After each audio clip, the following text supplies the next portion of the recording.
Good day everyone. Today we will continue our discussion further with the atomic structure.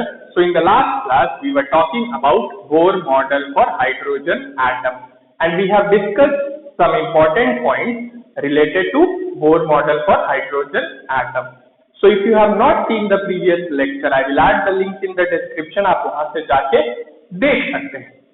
Today we will talk about some very important mathematical expressions which are used to calculate various parameters related to an atom. ठीक है, आज हम कुछ mathematical expressions के बारे में बात करेंगे and these mathematical expressions are derived using Bohr model of atom. ठीक है, so let us talk about the mathematical expressions. So we will talk about Bohr model of atom. जो मैथमेटिकल एक्सप्रेशन अभी हम देखेंगे, the mathematical expression which we will be discussing can be used for hydrogen atom. आप उनको hydrogen atom के लिए use कर सकते हैं and they can be used for hydrogen like species. Hydrogen like species का मतलब such as helium plus. Now helium ion has only one electron. This helium ion has only one electron. So hydrogen like species का मतलब the species which are having only one electron in them like hydrogen atom. ठीक है, तो और कौन कौन सी species हो सकती है? हीलियम आयन हो सकता है, लिथियम आयन भी हो सकता है, Li2+, Be3+ भी हो सकता है. सो ये कुछ ऐसी स्पीशीज हैं which are having only one electron in them like hydrogen atom. So in expressions का जो अभी हम मैथमेटिकल एक्सप्रेशंस डिस्कस करेंगे, आप उनको हाइड्रोजन एटम के साथ साथ इन स्पीशीज के लिए भी यूज कर सकते हैं जिसमें सिर्फ एक इलेक्ट्रॉन प्रेजेंट होता है. ठीक है, तो let us start with the mathematical expressions. देखते हैं क्या क्या चीजें हैं. So the first mathematical expression is radius of nth orbit of an atom. Radius of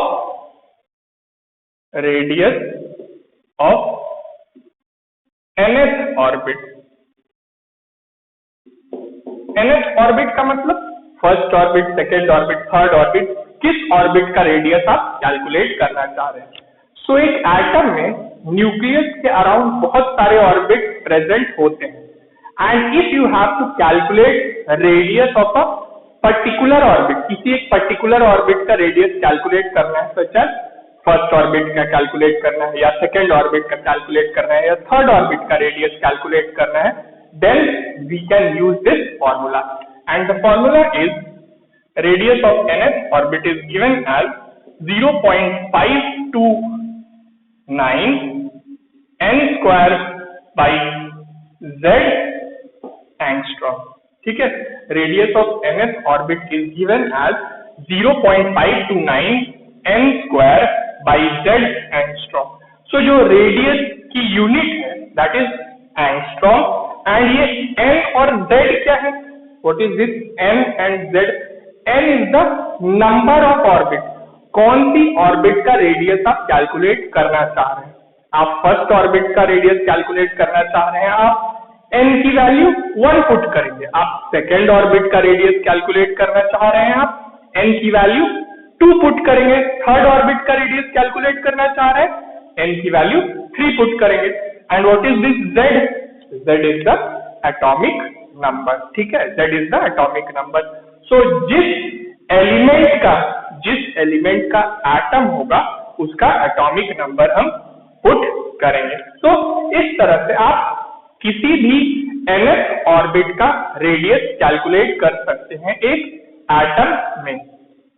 now the second expression which we will be talking about is energy of an electron in nth orbit. ठीक है, जब एक electron एक orbit में revolve करता है तो उसके साथ कुछ एनर्जी एसोसिएटेड होती है. So we want to find out that energy associated with an electron which is revolving in nth orbit. तो चलिए देखते हैं expression. So energy of an electron in nth orbit. ठीक है. So this expression is given as minus 13.6 z square by n square electron volt. So जो electron की energy होती है which is revolving in nth orbit, it is given as minus 13.6 z square by n square electron volt. Electron volt is the unit of energy. Now this z क्या है और n क्या है? Z is same, the atomic number. Z is the atomic number. और n किस orbit में electron revolve कर रहा है जिसकी एनर्जी आप कैलकुलेट करना चाहते हैं. ठीक है. सो ये जो एनर्जी है it is written with a negative sign. ये एक नेगेटिव साइन के साथ लिखी हुई है. Why? It shows that the electron is attracted towards the nucleus. जो इलेक्ट्रॉन है that is attracted towards the nucleus, or you can say the electron is bound with the nucleus. ठीक है. इसीलिए ये नेगेटिव साइन यहाँ पे आ जाता है. Now the third expression which we will be talking about is velocity of an electron in nth orbit. जब एक इलेक्ट्रॉन किसी ऑर्बिट में रिवॉल्व करेगा तो उसकी कुछ velocity होगी and we will be seeing that expression. So velocity of electron in nth orbit. ठीक है. It is given as En is equal to 2.188 into 10 to the power 8 z by n centimetre पर second. ठीक है. जो एक electron की velocity होती है which is revolving in nth orbit, it is given as 2.188 into 10 to the power 8 z by n. Unit क्या है? सेंटीमीटर पर सेकेंड. सो ये एक इलेक्ट्रॉन की वेलोसिटी होती है जो nth ऑर्बिट में रिवॉल्व कर रहा है. So kindly remember these expressions. इनको अच्छे से याद कर लीजिएगा because many questions are asked based on these mathematical expressions. Different text books में आपको यूनिट्स अलग अलग मिल सकती हैं. For example, रेडियस की यूनिट मैंने एंगस्ट्रॉम में लिखी है. They will write it in metre, centimetre. Energy की यूनिट मैंने इलेक्ट्रॉन वोल्ट में लिखी है. They will write it in joule. So जो भी हो, जो एक्सप्रेशन होगा it will be somewhat like this. कुछ ऐसा ही होगा. यूनिट अलग अलग हो सकती है, थोड़ा कह सकते हैं चेंज हो सकता है depending upon the unit which is given in the text book, but basically expression कुछ ऐसा ही लगेगा. So kindly go through this topic from the text book. एक बार इसको टेक्स्ट बुक से देख लीजिएगा. It is a very easy topic, बहुत आसान टॉपिक है. We will continue to talk about it in the next class. हम इस पे नेक्स्ट क्लास में बात करेंगे, but today we will keep it till here only. So thanks so much.